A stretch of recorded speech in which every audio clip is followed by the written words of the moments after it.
I was hoping they weren't going to say my grade point number because it was smaller than the girls. Give my dad about 5 minutes to program the camera if one of the editing students want to help him. Because if you know anything about my father, in the 90s we weren't allowed to have a computer because he was afraid that electronic mail would take over his job. This is actually really insane. I have something written in front of me and I don't even know how to read it. I'm just so ecstatic. The only award I've ever won in my life was the Class Clown Award when I graduated high school. And I was hoping that was going to get me a job in like a law office or something, but they didn't really do anything. But before I start on with my speech, it came to my attention when I got back from my trip that my acting friends, production friends, basically the campus, we lost somebody who was very special to a lot of us, and I think we all should take a moment to remember Tyler O'Reilly.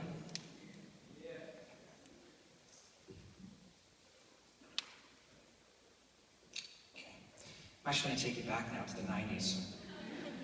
My favorite decade. When I was a child, I had an amazing mother. She's here today. And you know what she used to tell me? Your generation, Anthony, you got the world by the balls. She told me this in 1995 on my 5th birthday. When I discovered a new slang word to say. But things have started to change for our generation, especially in the last few years. Post-secondary education has become a set piece, with every student now chewing on the scenery, trying to get an education, make it in the world. But the same people who told us we'd have it all pretty much brought the world to its knees, and we're going to have to clean up the mess. Thank you.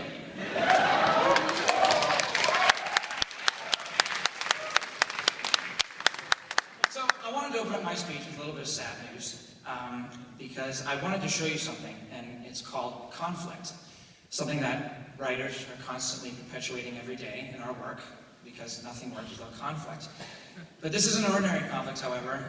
Competition's growing, opportunities are shrinking, and 1 in 10 graduates actually get to work in their desired field, and 1 in 5 regret the recent studies on their graduation day. This is absolutely in no way to scare you.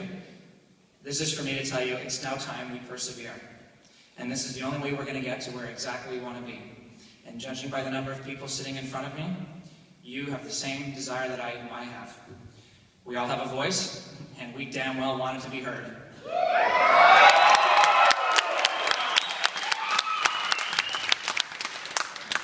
What a better place to start than Toronto.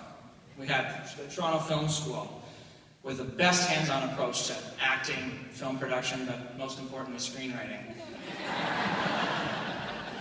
Most places make you write essays on past publications and films, and like I told my grade 12 English teacher, Anthony doesn't write essays.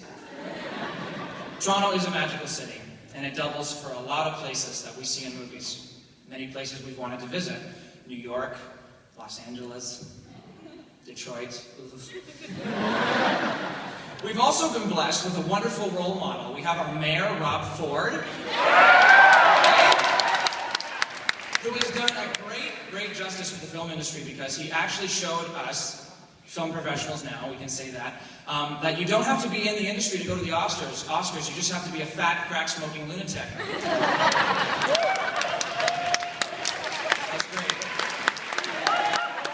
Everyone said Chris Farley wouldn't win an Oscar, but he actually passed away, unfortunately, so that's okay. But the world has been blessed with the film industry. Movies were always my escape from reality.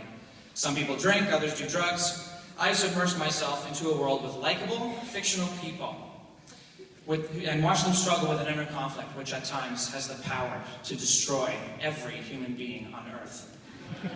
How do you like that? Movies have given us more than we actually give them credit for. Many people discard them as entertainment. I praise them for their life lessons and for being relatable. Film has given us galaxies far, far away, a space odyssey, a Neverland, an Emerald City, a Lost Ark, a Temple of Doom, asteroids the size of Texas, a bus that can jump a 50-foot gap, a Dark Knight, and, well, Denise Richards as a credible nuclear physicist. That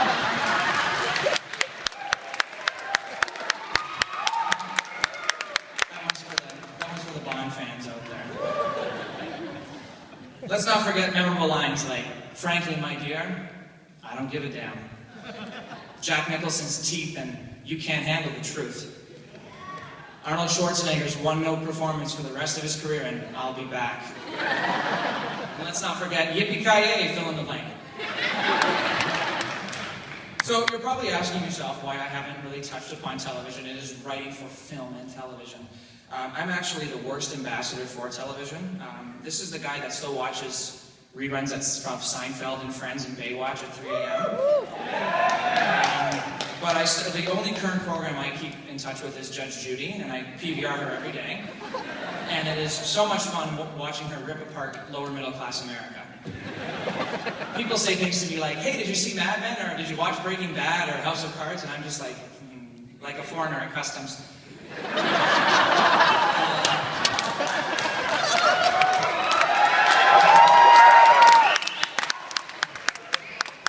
See, Mom, I have friends. Jeez. So, today we've made a pledge and a commitment to ourselves. Each of us has, at some point in our lives, has suffered some type of creative head trauma. Something brought us to this point, giving us the will to finally pursue something, well, we believe we're the best at. Where did I go? Oh, yeah. I actually went from acting to writing because, as you probably noticed, I love talking and I love telling stories.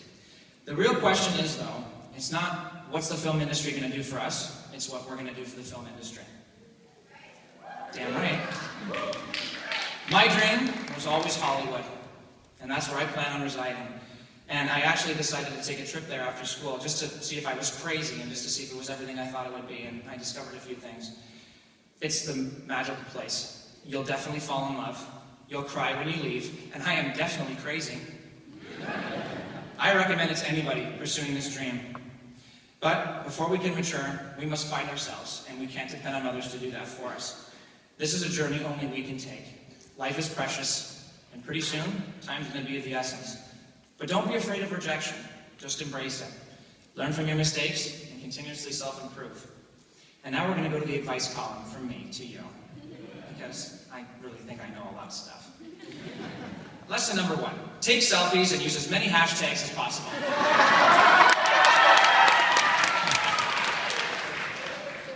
Should I? Yeah, I should.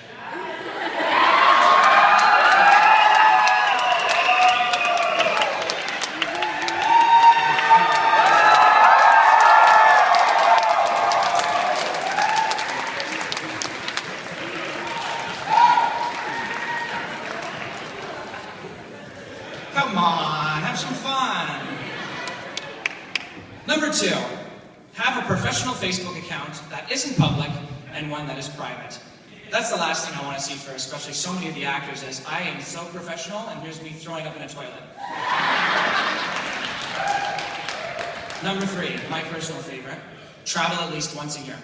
And don't give a damn how much it costs. Because if I told you how much money my trip to California did, well, call the units. What are those people called? Paramedics. Number 4, and I just broke this rule, stay single as long as you possibly can. Absolutely do that. You do not want somebody holding you back. And really, we're not our parents' generation anymore. And if you want to be like mine, you can get married at 22 and then get married again at 52.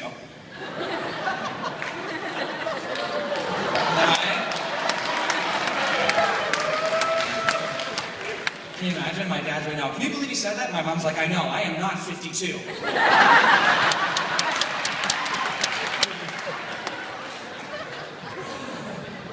Number 5.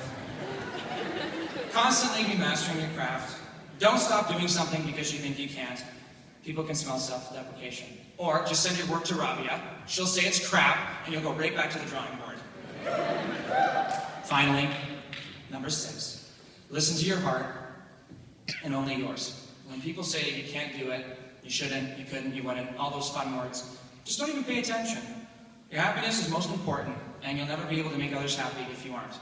Just like Madonna said, until I learned to love myself, I was never ever loving anybody else. Bedtime Stories, 1995, track 1, Secret.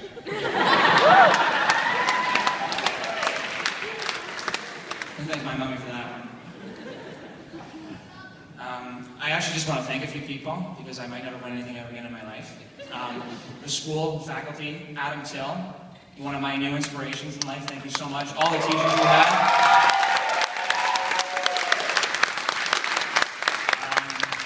Most of my family who's not here, but my parents, my dad, my stepmom, my mom and dad. I know I'm a little bit far apart from my brothers and sisters, so Mom, thank you for letting Dad go to the corn roast at the Smith farm where I wouldn't be here. A little bit of inspiration before we go.